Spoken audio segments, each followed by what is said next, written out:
It's the fullest house I think I've ever seen, here to see David Droga. Nearly 2 years ago, the phone rang at my Syracuse desk. It was the head of our Atlanta office calling to say that we'd lost some business in our Atlanta office. And I always ask a standard question, okay, to what agency do we lose the business before I'm ready to growl? And the answer was Droga 5.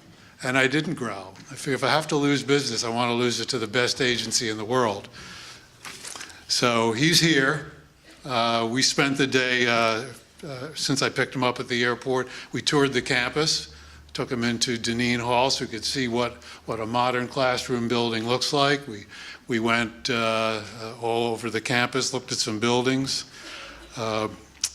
But David's very generous for taking a full day off to come here today. And in case you haven't heard why he's generous at this particular moment, it's because Droga 5 is Agency of the Year.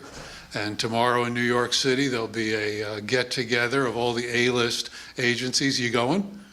I am. You are? You should. You should. Of all the A-list agencies. And let me tell you a bit about Droga 5. First, David's keeping a promise. We talked last year at the Advertising Hall of Fame dinner, and he's smiling. And I made the ask, and I said, David, would you come up to Syracuse University and speak at Newhouse? And he said, yeah, he would. But I got to tell you that this is a man of his word, because of all of the luminaries that I've invited to speak here, David was the lowest maintenance of any I can think of. There weren't any hiccups during the course of the year. There weren't any second thoughts. He was steadfast, and he showed up today. Droga is headquartered in New York. They have a London office. They've been on the Ad Age A-list 9 times, and they're the only agency to appear on the Ad Age A-list over 6 consecutive years. Plus, Droga 5 is one of the few advertising agencies to be named one of Fast Company's world's most innovative companies. Prior to founding Droga 5 nearly 10 years ago, May is their 10th anniversary, David was the first ever worldwide chief creative officer of the Publicis network, first worldwide chief creative officer of the network. And before that, he was executive creative director of Saatchi & Saatchi London and regional creative director of Saatchi & Saatchi Asia, where he and Brian Sheehan worked together. How many years ago was that? Long time ago, okay. Long enough. And before that, David was partner and executive creative director of the Oman agency in Sydney. To date, David is the most awarded creative at the Cannes International Festival of Creativity, the most awarded, and the youngest person ever inducted into the New York Art Directors Club Hall of Fame. Last year, Adweek named Droga one of the top 100 most influential leaders in marketing, media, and technology. Now, lest you think that David is all business, he's not. He's got a family, he's got 4 kids, he's got motorbikes, he likes to live dangerously, but he's also a big sports fan. So before I actually took him here into this building earlier today, we went up and looked at the statues of Jim Brown, Ernie Davis, and Floyd Little, and I think David was actually thrilled to see those statues, and he was very thrilled to see Jim Brown's. So David, I'm here, you're there, you got to come up here, and I got to go down there. Ladies and gentlemen, welcome to David Droga. Thank you. Well, you know, I don't know if I can live up to that introduction. How you doing? You've all taken this time off to come and hear me talk. Let me just start by saying I appreciate it. It's actually an honor for me to come here. You asked why. I said, why did I say yes and why did I come? You know, I try not to give too many speeches or too many talks, and you know, I'm fortunate enough to be asked to go to a lot of events, and I usually politely decline.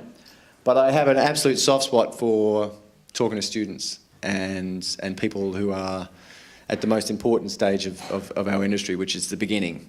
And that's because I started where you were as a student and know how important it is and how anxious and exciting it all is. So it's an honour for me to be here. It's also good for me. It's healthy for me. Like, I hope there's something that I say that resonates with you, but also it's important for me to remind myself what I believe and what I stand for. And, you know, I can get caught up in my own bullshit and our own success, and I don't want to do that. And I want to remind myself that, you know, we're all in this together.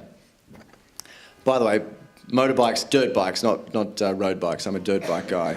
Huge difference in type of person. Here we are. Three things actually, to start with. It's funny because there was this email blast that went out last week and it said, you know, Dave Droga, CEO of Droga 5.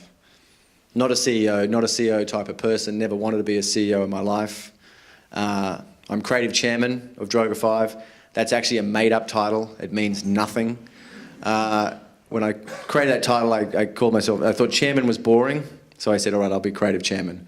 The irony of that is now there's creative chairmans all over our industry, and I'm like, that was just a joke. You don't have to really.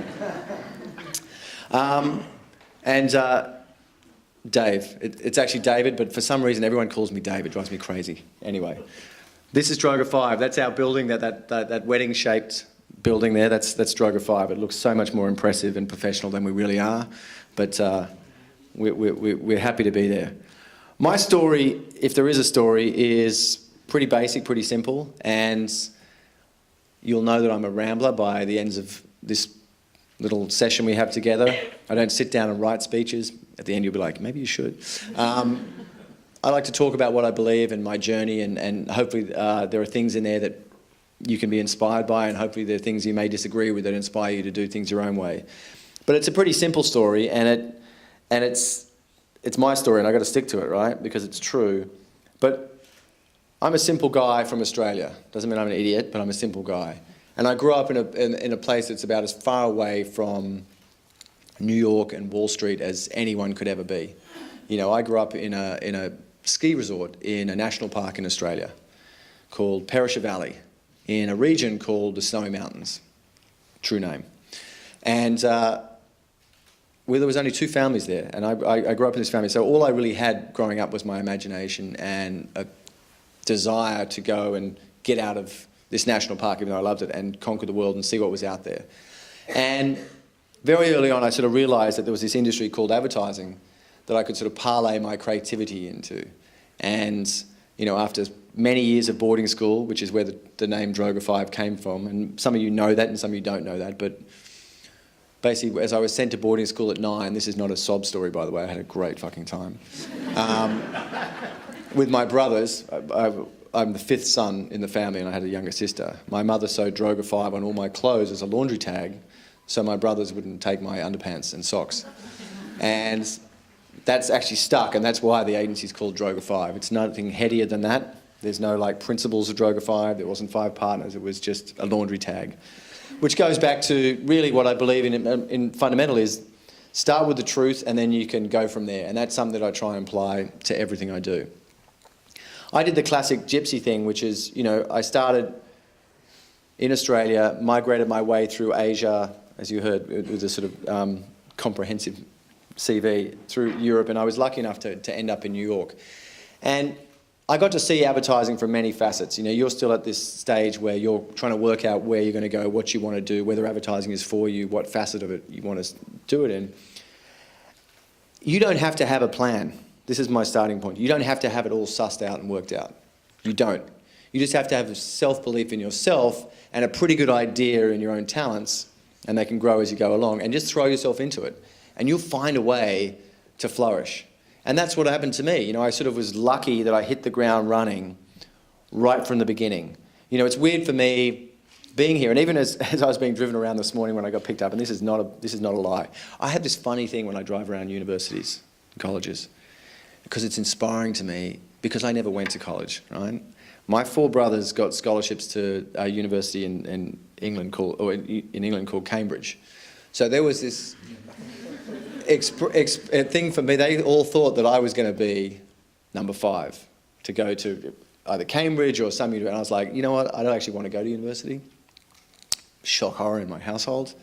And I was like, I think I want to go into this thing called advertising. Apoplectic shock horror.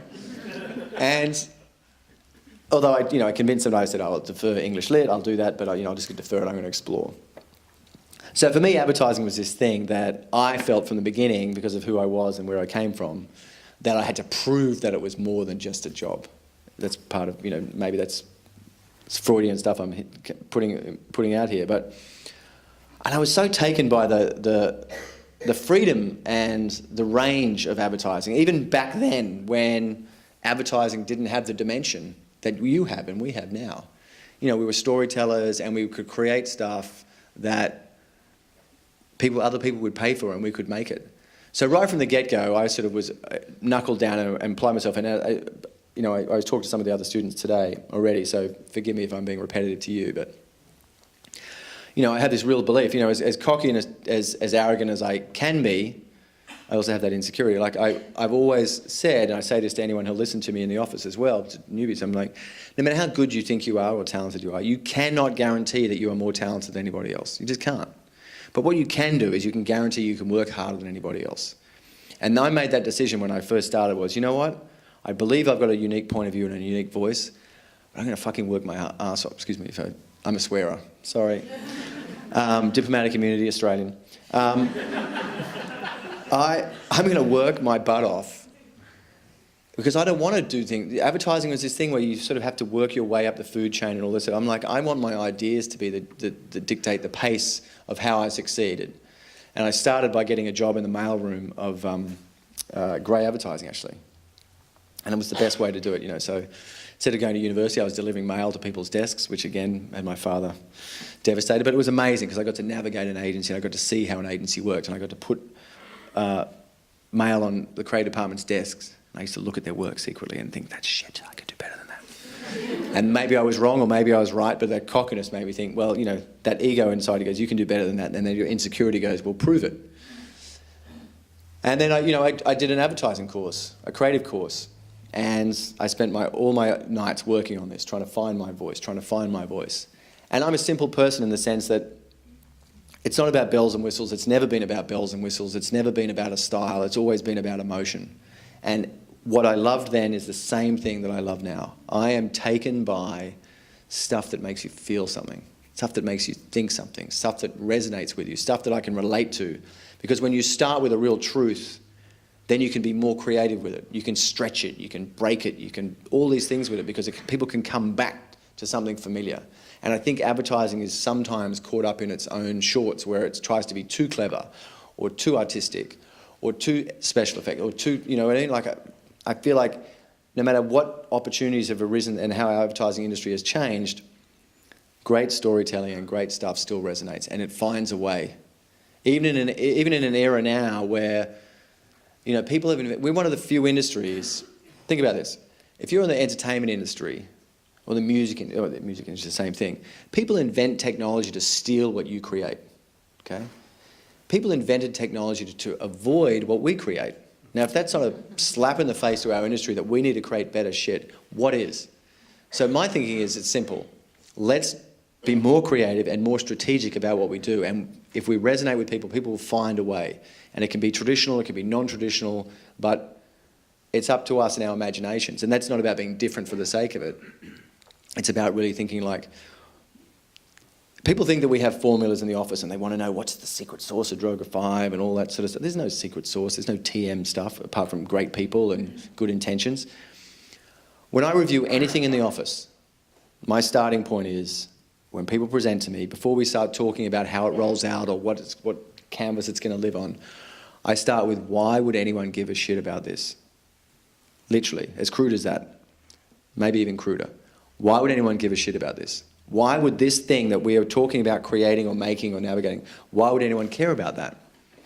And if you start from that place, it keeps us, where we try to, it helps us keep true to the work. And because now, unlike when I first started the industry, you create something and you put a neat bow on it and just put it out there. And the clients just spent money behind it and there was an assumption that people would see it. There's no such thing as assumptions now.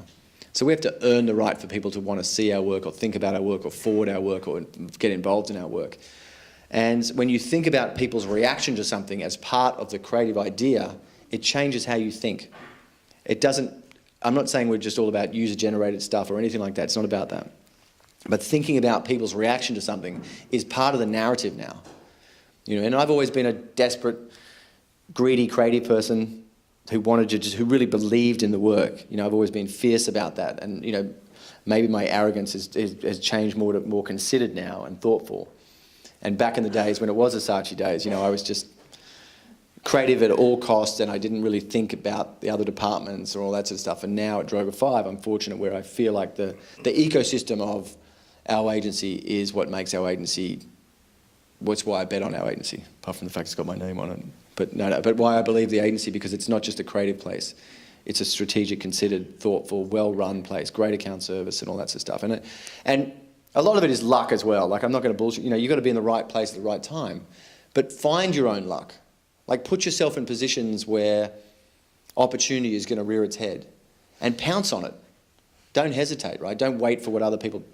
Put your imprint on it and go with it. And again, going back to simple, like, I'm a ferocious reader and I like, you know, if something's of interest to you, I want to know about it. Like, if there was a sport or a hobby that someone's passionate about, I love hearing about things. Like, you know, you could give me the most boring thing in the world, but if someone's an expert at it, I do want to pick their brains about it and find out why someone finds it interesting and why they care about it.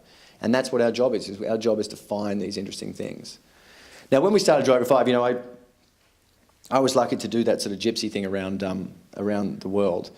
And then I got to that position, and I mentioned this to some other people today, that, you know, you get, at your age, you probably think, you know, oh my God, my goals are this, and I want to benchmark at this, and I hope to, you know, and it will all change, I promise you. But, you know, I thought that I wanted to run a network and do all that sort of stuff and have, you know, I got to a position where I had the title and the job and the salary and all those wonderful things that you think are wonderful, but as a creative person, I was very unhappy.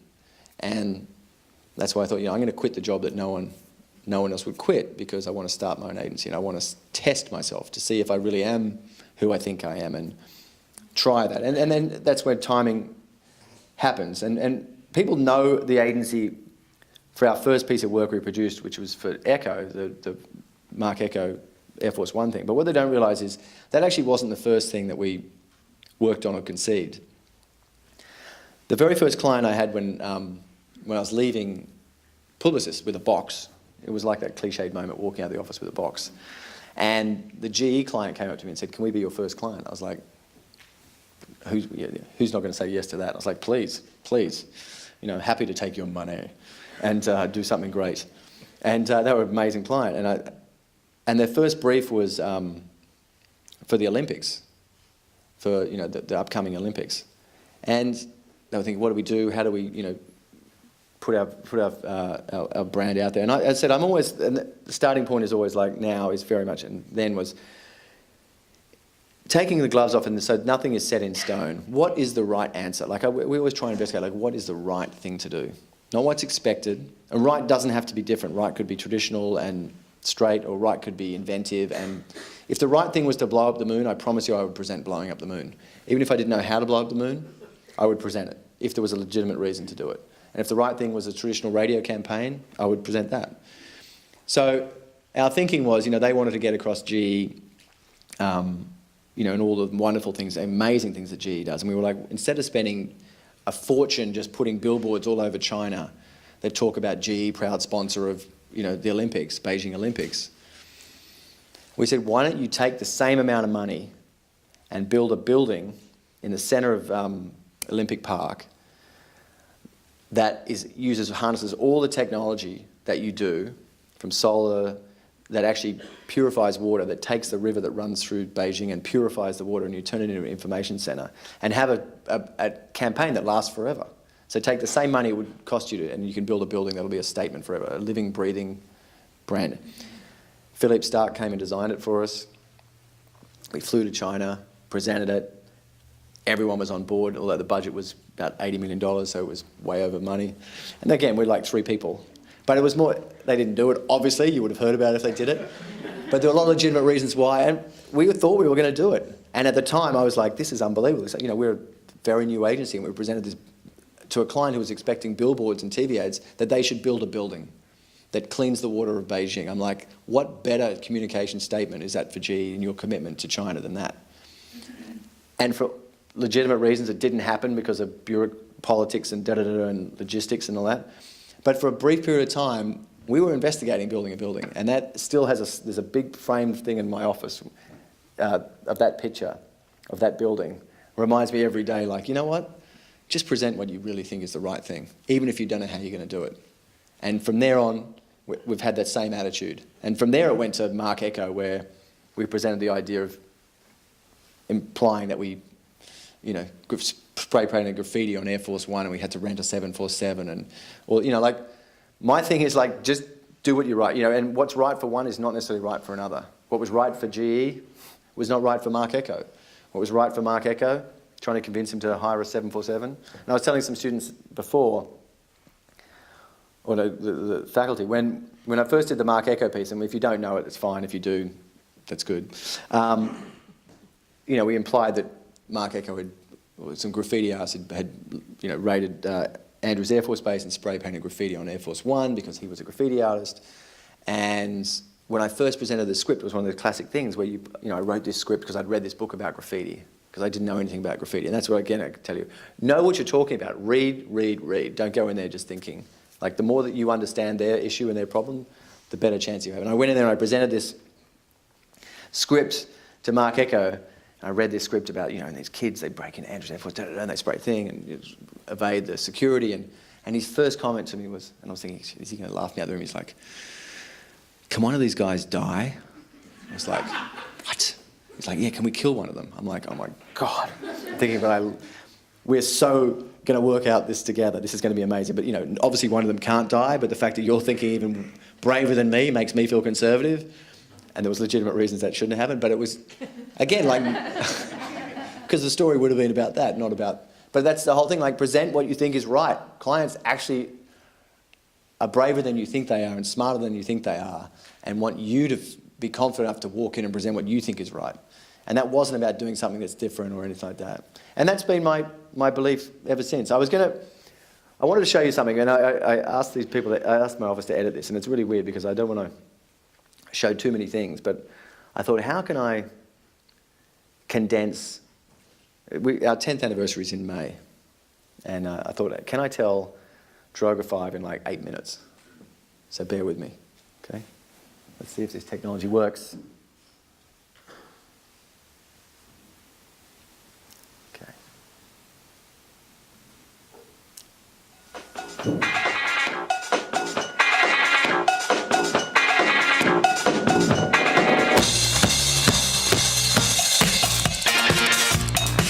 Graffiti artist pulled off an internet hoax that even got the attention of the White House.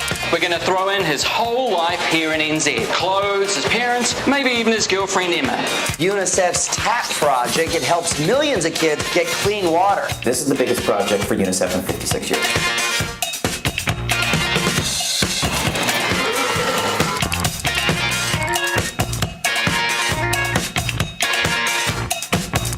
You didn't think what life was going to be like for me. Mom. Dad. Introducing Help. I Want to Save a Life. A package of over-the-counter bandages that also doubles as a simple marrow donor registry kit. The city is moving ahead with what it calls its Million Motivation Campaign, a pilot program that officials hope will push kids to get serious about their education.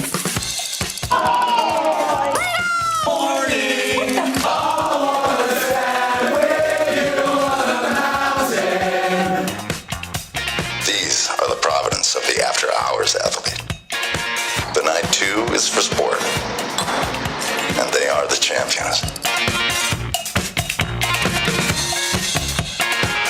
Jay-Z is releasing a new book titled Decoded. The pages of the book have been showing up all over the country. It's in all different shapes and sizes. So if you go to bing.com/Jay-Z, it takes you on an online adventure to find the pages of Decoded.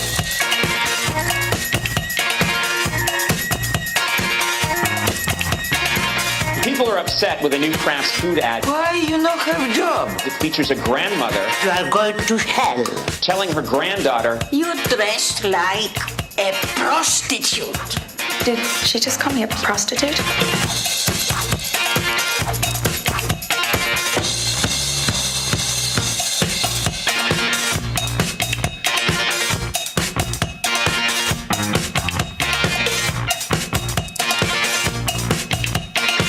It is truly the first sunrise of the next phase of your life. Day one, first day of my retirement. First day I've never had to answer to anybody for anything. This is like having summer vacation for real.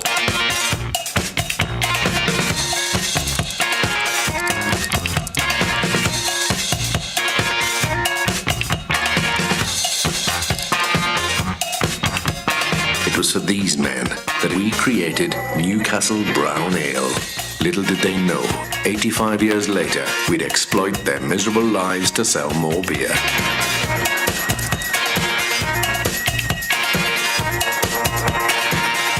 This is Thunderclap, the first crowd-speaking platform that allows you to lend your voice to causes and ideas you believe in. From the first ever Thunderclap for Wall Street reform, to the United Nations joining forces with Beyonce and harnessing Thunderclap to send 1 billion social media messages at the same time.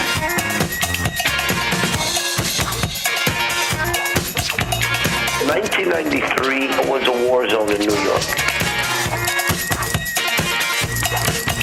Any human being is concerned with something out there in the world.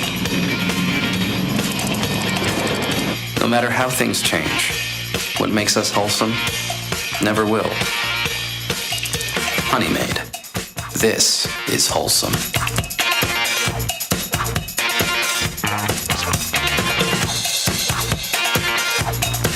You're not mankind. Pair of underwear? Yeah. This is fantastic. Newcastle Brown Ale, the only beer that ever promised me a high-paying role in a commercial and then backed out at the last second like a bunch of Happy 4th of July, America. Ready to fire up the grill and celebrate our victory over the Brits?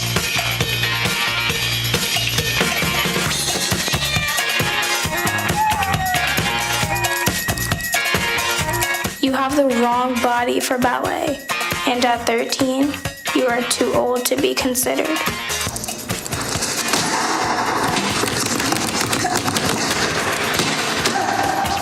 If something is your passion, it never dies, never goes away.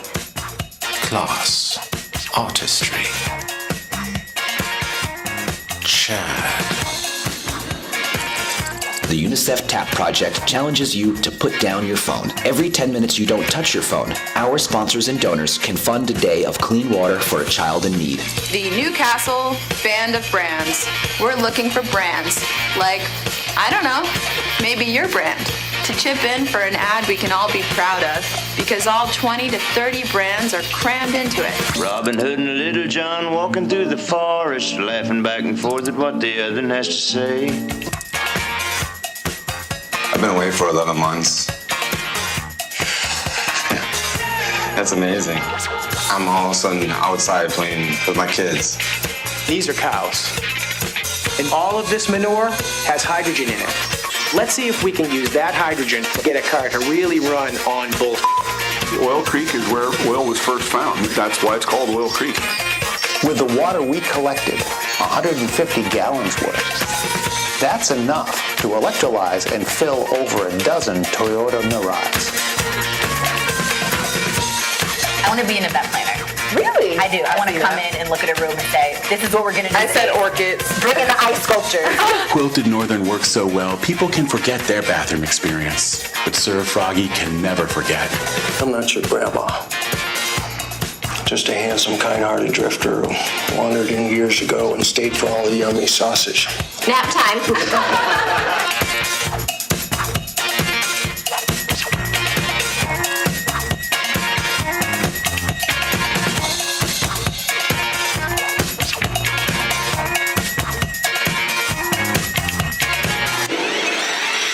Marty! You've got to come back with me! Where? Back to the future!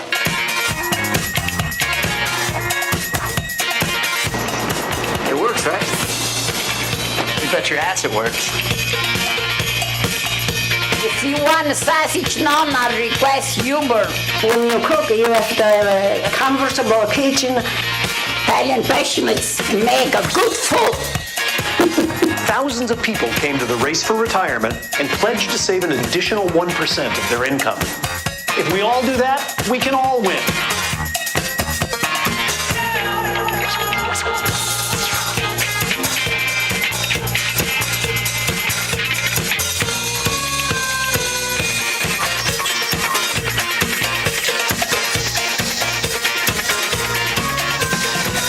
It's time to protect the next generation.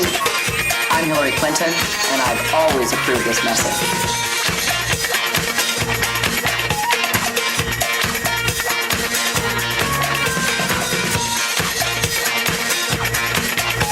Dear birth mother and dear birth father, I am searching for you. You did? That's okay. I know who you were. Nothing would stop me from loving you.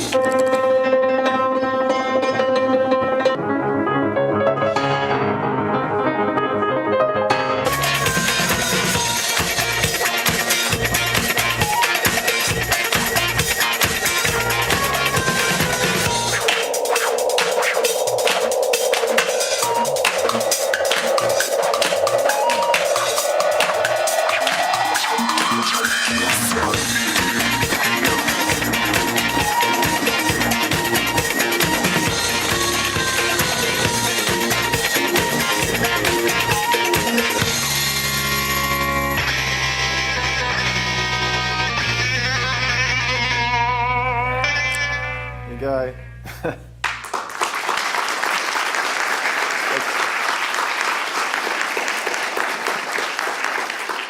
Exhausting watching that.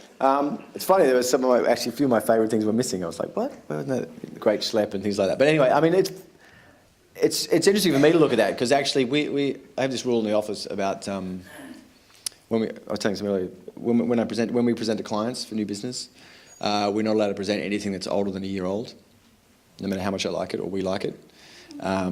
We have to present stuff that we've done in the last 12 months. And we do that for twofold. I mean, obviously there's the effect and the statement that makes to clients, saying that we have enough confidence in the work that we're doing right now and that we're not living off past glory.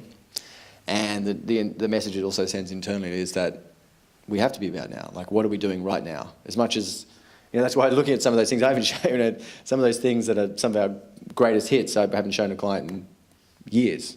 You know what I mean? And it's quite funny to look at that. But also it makes me laugh. I'm thinking, God, some of the things that we were thinking and the asks in some of this stuff is so outrageous, but it's not. And what I mean by that is, on paper, there's a million responsible reasons not to do majority of that.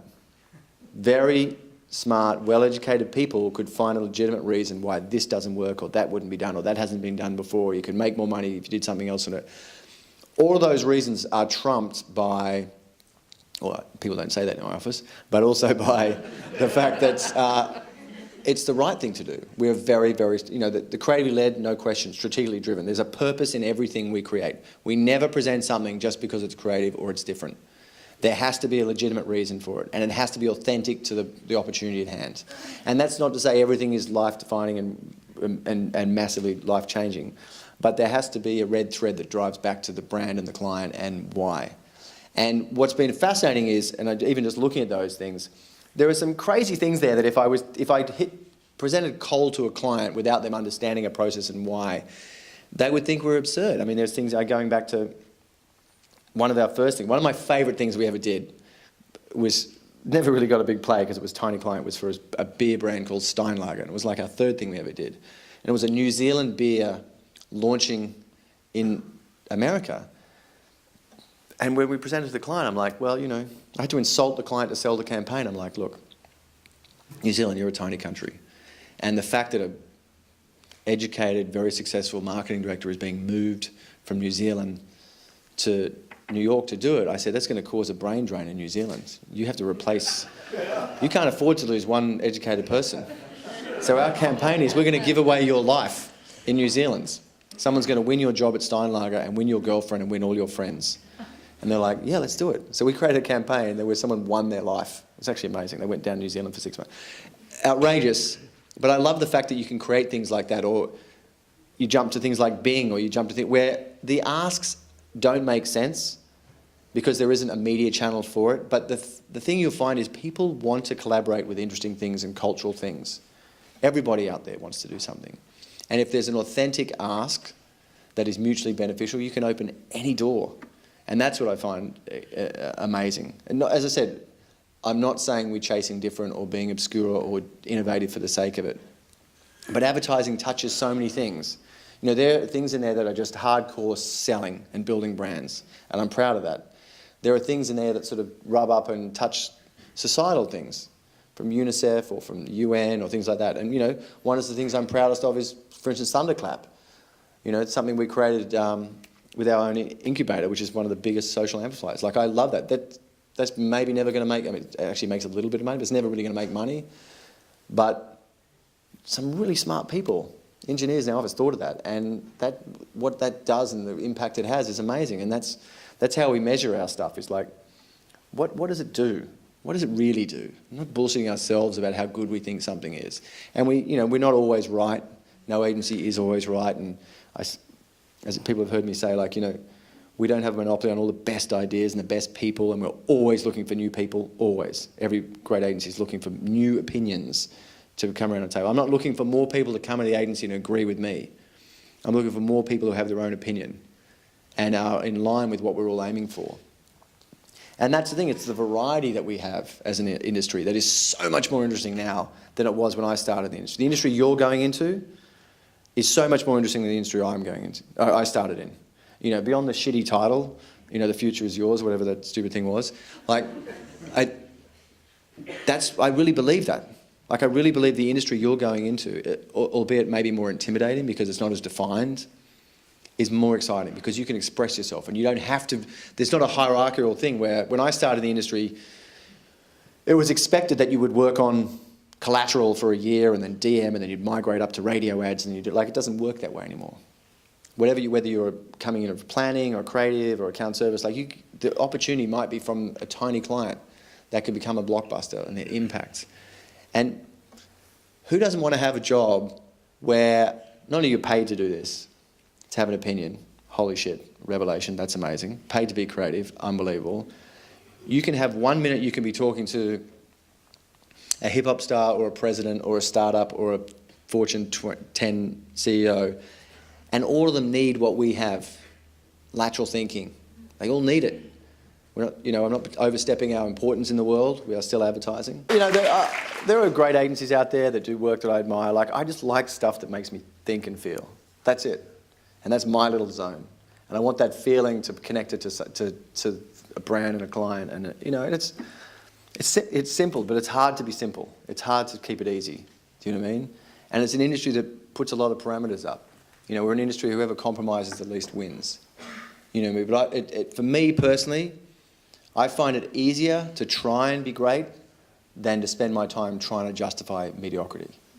And that's the choice that I made. You know what I mean? I feel like that's the choice you will make when you, whatever, you know, careers and agency, you'll have to make choices. Like, what do I believe in? Are my beliefs more important than self-preservation? I'm talking this within a career perspective. You know what I mean? And that's what you'll be faced with at many times. And it's a game, and just fucking do what you believe in and what your voice is and all the sensibilities that you have is from home and the things that make you who you are, your relationship with your brother or your mother or your father or your weird uncle or your teacher that inspired you, and just bring all that into bear and just shove it in your work and your voice, and you'll create potentially great things. And if you don't, then do something else. But you know what I mean? Like, I really believe that, you know, let me see what else we've got here. A few other things and I'll shut up. Again, I you know, I also like sometimes being smart and trying to think of ways of expressing things in different, so this is for Android. Where we're going to go, but... And then there's one that we launched last night at the Oscars, and this is the 60.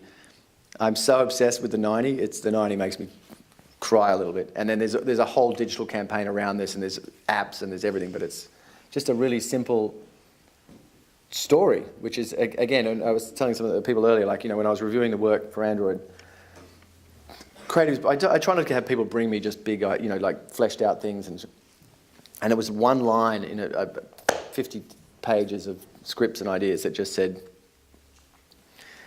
oh, well, I won't say it until you see it, if you haven't seen it, so I won't say what it is, but I'll say it at the end. Whatever. Oh, that's not it. Sorry.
I'm so soppy.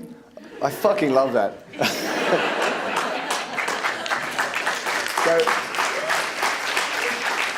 So when they presented me, it was just one line on a page that said, imagine if rock, paper, scissors could be friends. I was like, of course, it's genius. I said, because they can all kill each other, but they can all protect each other. One can protect, I'm like, there's something beautiful and universal, and it's anti-bullying, it's racial, it's cultural, it's whatever you want it to be, but there's just something, great story, and it's familiar. You know what I mean? Like grounded in something that is so obvious, everyone knows. And people asked me today earlier, like, what is advice about creative process? I'm like, maybe I said before, start with the obvious. Start with something obvious that's familiar, and then you can fuck with it. You can bend it and stretch it, and you can be more creative with it. And it doesn't, not everything should be soppy, not everything should be tear-jerking, not everything should be societal, not everything, sometimes known as driving around in little houses is the right thing to sell sausage, And sometimes you can try and help a president get elected, and sometimes you can help try and raise money. That's the beauty of our industry. More and more people need us. I've said it before. They need what you are studying. You're all nervous and anxious now about where you're going to go, what you're going to do, which agency, if agencies, whatever. People need great, fresh thinkers. And you'll be surprised at the people that you meet who do need it. We're not just selling stuff off shelves. And I have this saying, which people, it's just true, like, even people who advertising has I don't know if it has an unfair rep, because maybe it's we created it ourselves by bombarding people with crappy advertising. But I always equate it to, like, if you go to a dinner party or a barbecue with friends, and, you meet someone and they're like, what do you do? And they said, oh, I'm a writer. I write books. You immediately think, oh my God, what great books have they written? If you met someone, they're like, oh, I'm in film, you'd be like, oh my God, what great film have you written? If someone said, oh, I'm in advertising, you're like, what shitty ads have they done? And it's sort of held hostage, right? It's a bit unfair.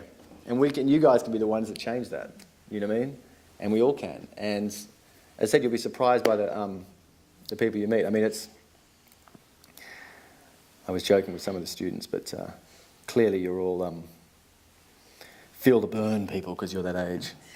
But it's important just to understand Hillary's the only one that can defeat that crazy man. Just know that. So, see if this one of the areas that I've been particularly interested in is the area of children. All of us have a responsibility to ourselves, to our children, to each other. We intend to be sure that everybody in this room and every child in this state is somebody. No matter where they're born, no matter to whom they are born, our children's future is shaped both by the values of their parents and the policies of their nation. It's time to protect the next generation. Fill the lives of our children with possibility and hope. Open up the doors so that every child has a chance to live up to his or her God-given potential. I've spent my life fighting for children, families, and our country, and I'm not stopping now.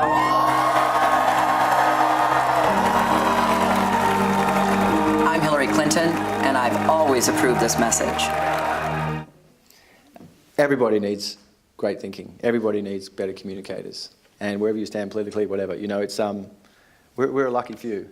And Droga 5, we are who we are. We've made mistakes. We still, you know, sometimes we're sprinting forward, sometimes we're falling forward. But you know, I'm no different now, and I'm still as excited and curious and restless as I honestly was when I first started in the industry. I really was. You know, I was desperate to make my mark. And even now, with all the successes we've had, and I've got privilege to have so many great people and a great culture, we're still trying to make our mark because it's a fickle industry and it's an unforgiving industry as a service industry. And if you force yourself to give a shit, like genuinely give a shit, I guarantee you success. You can't put it on a bumper sticker, but I guarantee you that. And I wish you all the best. Thank you.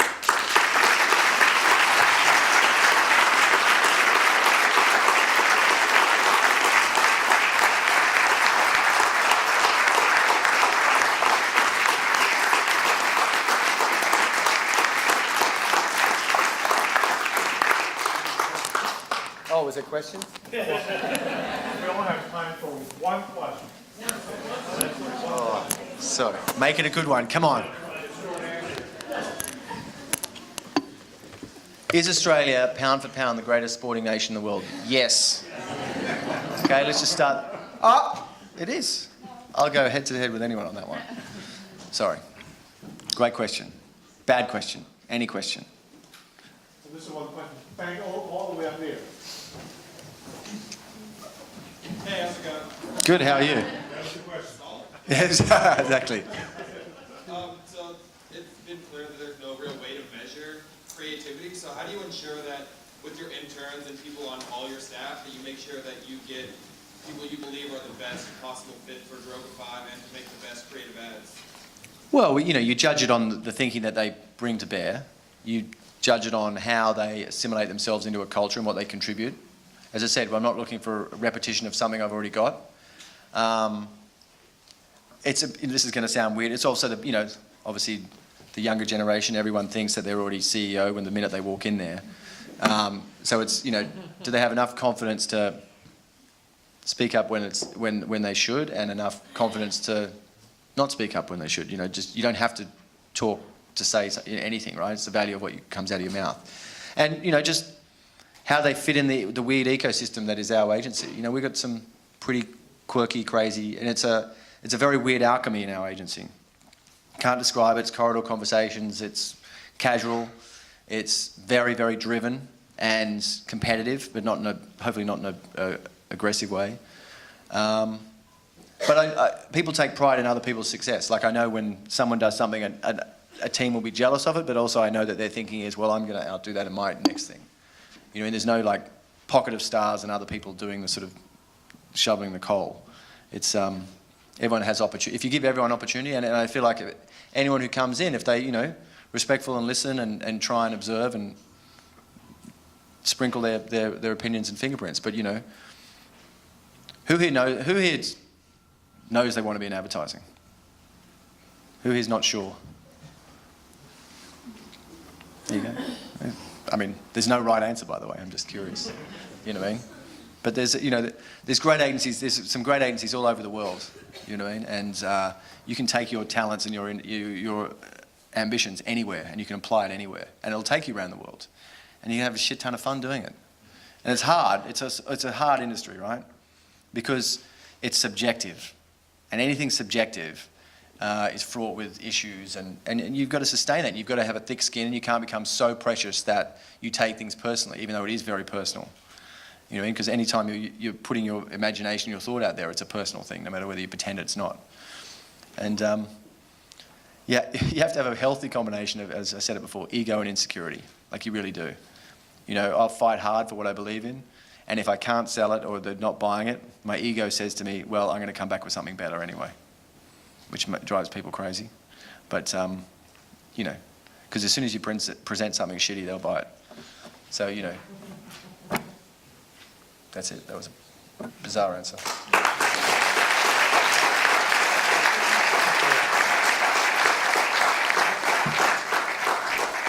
Small gift for you.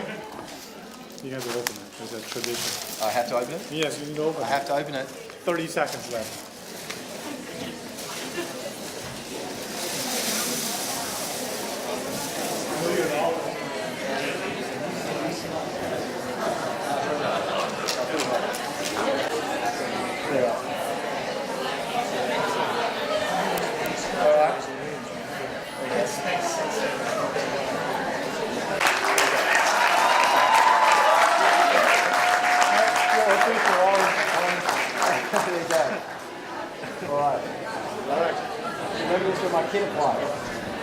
Sorry, we are not going to take any questions. The reason why, because David's flight is 7:30. He has to leave right now. Otherwise, it'll be so late. He won't be able to